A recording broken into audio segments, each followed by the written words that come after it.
સુરતના કાપોદ્રા પોલીસ સ્ટેશનના ધાબા પર દિવ્યાંગો સાથે ઉત્તરાયણની ઉજવણી કરવામાં આવી હતી। આ ઉજવણીના પગલે દિવ્યાંગોના ચહેરા પર જે ખુશી જોવા મળી હતી તે ભાગ્યે જોવા મળે છે। પીએસઆઈએ ફિરકી પકડી હતી, જ્યારે પીઆઈ પતંગ મુકાવતા મનોદિવ્યાંગ કિશોરીનો પતંગ સર કરીને આકાશમાં ઉડી ગયો હતો। કાપોદ્રા પોલીસ સ્ટેશનનો સ્ટાફ આ ઉજવણીમાં જોડાયો હતો અને દિવ્યાંગોને ખુશીઓ વહેંચી હતી।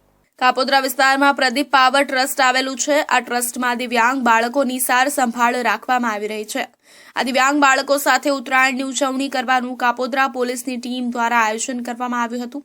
કાપોદ્રા પોલીસ સ્ટેશનના બિલ્ડિંગના ધાબા પર જ આ દિવ્યાંગ બાળકો સાથે પોલીસની ટીમે ઉત્તરાયણની ઉજવણી કરી હતી।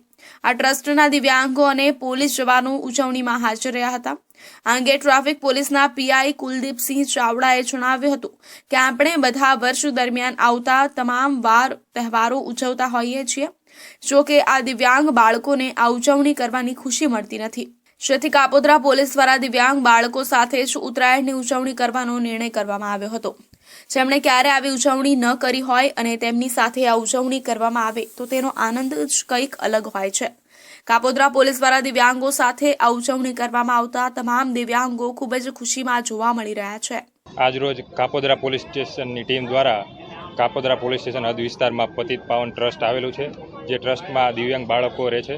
એ બાળકો સાથે ઉત્તરાયણનો તહેવાર નિમિત્તે અમે આયોજન કર્યું છે કે પોલીસ સ્ટેશનના કમ્પાઉન્ડ પોલીસ સ્ટેશનનું જે બિલ્ડિંગ છે એના ધાબા ઉપર આ ટ્રસ્ટના બાળકો સાથે અમે પોલીસ જવાનો સાથે ઉત્તરાયણની ઉજવણી કરી છે।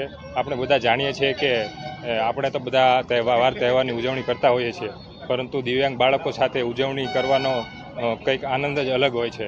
એટલે આજરોજ અમે કાપોદ્રા પોલીસની સમગ્ર ટીમ દ્વારા એક આયોજન કરવામાં આવ્યું હતું, જેમાં બધા જ દિવ્યાંગ બાળકો સાથે ઉજવણી કરી છે ઉત્તરાયણની, અને બધા જ ખૂબ જ આનંદિત છે બાળકો, દિવ્યાંગ વ્યક્તિઓ અને પોલીસ ટીમ દ્વારા અમે સરસ રીતે આજે ઉજવણી કરી છે। આ ઉત્તરાયણ દરમિયાન પોલીસ દ્વારા અલગ અલગ રીતે લોકોને જાગૃત કરવામાં આવી રહ્યા છે। પોલીસ દ્વારા માર્કેટ વિસ્તારમાં ચોરી અને છેડતીના બનાવો ન બને તે માટે પણ વોચ રાખવામાં આવી રહી છે। ટ્રાફિક સિગ્નલ સહિત ટ્રાફિકના નિયમો, નો ડ્રગ્સ ઇન સિટી સહિતના અલગ અલગ સ્લોગનો પતંગ પર લગાવીને જાગૃતિ ફેલાવવામાં આવી રહી છે। આ સાથે જ વાહન ચાલકોને સેફટી બેલ્ટનું પણ વિતરણ કરવામાં આવી રહ્યું છે।